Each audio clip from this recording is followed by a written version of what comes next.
First of all, I have a present for you. A present? Oh. Thank you, Luciano. It is not me you have to thank for this present. It is someone else. I am only the bearer. Who can it be? Who would send me a present? What a question. Don Violante. Not a man in Seville. Not a man in Spain. But would send you gifts if he dared? It is not. Who would? But who could? No man. As you know, Luciano has that right. Have you so soon forgotten your husband, Violante? He surely has that right. And it is thoughtful of him, too, to pause in the midst of his antiquarian researches in Rome, to think of his young wife and send her a gift. He appreciates you more than I imagined. Under his grizzled and scientific exterior, he is a human being. I respect him for it. My husband? But why? Then, do you bring it? I was commissioned by him to do so. I received the package this morning with a letter. Shall I read it to you? Yes. But why should he not send it direct to me? Your husband is a man of curious and perverse mind, Violante, and, in spite of his interest in dead things, not without some insight into the living soul. I think it gave him an obscure pleasure to think of me the bearer of his gifts. But shall we let him speak for himself? Yes. Read the letter. My dear young friend, I am sending you a package, which I beg you, as a favor, to deliver to Donna Violante, my wife.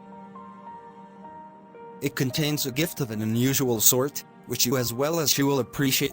As you know, it is the unusual which interests me. The unusual and the old. And yet, antiquarian though I am, I flatter myself that I understand the mind of a beautiful young woman, especially when that young woman is my wife. I have found her a mirror. Yes. A mirror. Under this name it seems commonplace enough. But when you have seen it, I do not think you will say so. It is not the kind of mirror that is ordinarily found in a lady's boudoir. Yet it will give to her a faithful reflection of her loveliness as it is in truth. I found it. This will interest you. In the catacombs. You would not think the early Christians had so much vanity. Yet it was a mirror into which the virgin martyrs to be of the time of Nero looked each day. As they looked, let Donna Violante look. Say to her from me single quote, look long and well into this mirror, and profit by what you see. Humbly your friend, Don Vincenzio. Is not that a pleasant letter? There is something in it that makes me shiver. Let us look. No. Not now. I want to talk to you. Yes. You know what I have to say. I have said it so often. I shall say it once more. Luciano. No, let me speak. You are not happy. You do not love your husband. And you are too young and beautiful to live without love. Please. I love you. And you love me. Why do you not surrender yourself to love? Why do you say such things? They hurt me. They are reality. Does reality hurt you? Are you living in a shadow world, that you should flinch from the hard touch of truth? I say it again. I love you. Before you started to talk like that, we were so happy together. Before I spoke out the truth of my own heart and yours. You didn't want it spoken out. You didn't want to be told you were in love. It was a thing too harsh and sweet. It frightened you to think of. You wanted us to sit forever, like two lovers painted on a fan, fixed in an everlasting and innocuous bliss. Well, you have succeeded in spoiling that. You have made me unhappy, if that gives you any pleasure. It was not I who have spoiled your shadow world.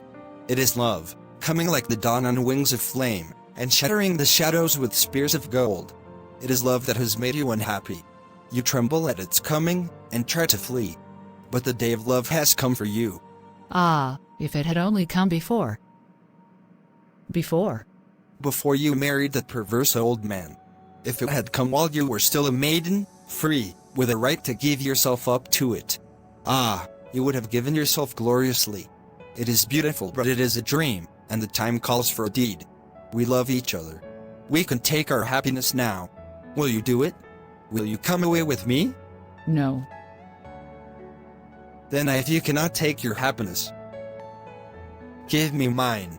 If you cannot be a woman, be an angel, and lean down from your dream heaven to slake my earthly thirst.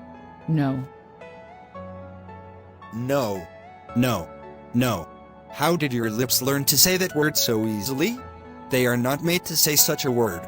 They are too young, too red, to say no to life. When you say that word, the world grows black. The stars go out, the leaves wither, the heart stops beating. It is a word that kills. It is the word of death. Dare you say it again? Answer me, do we love each other? No. I only love my husband. I think I am going to cry. And tears. Tears are a slave's answer. Speak. Defend yourself. Why do you stay here? Why do you deny yourself happiness? Why won't you come with me? I cannot. Always the same phrase that means nothing. Ah. Violante. Lady of few words. You know how to baffle argument. If I could only make you speak.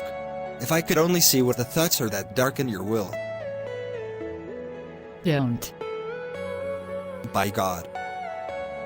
I wonder that I don't hate you instead of love you. There is something ignobly feminine about you. You are incapable of action. Almost incapable of speech. Your lips are shut tight against kisses, and when they open to speak, all that they say is don't.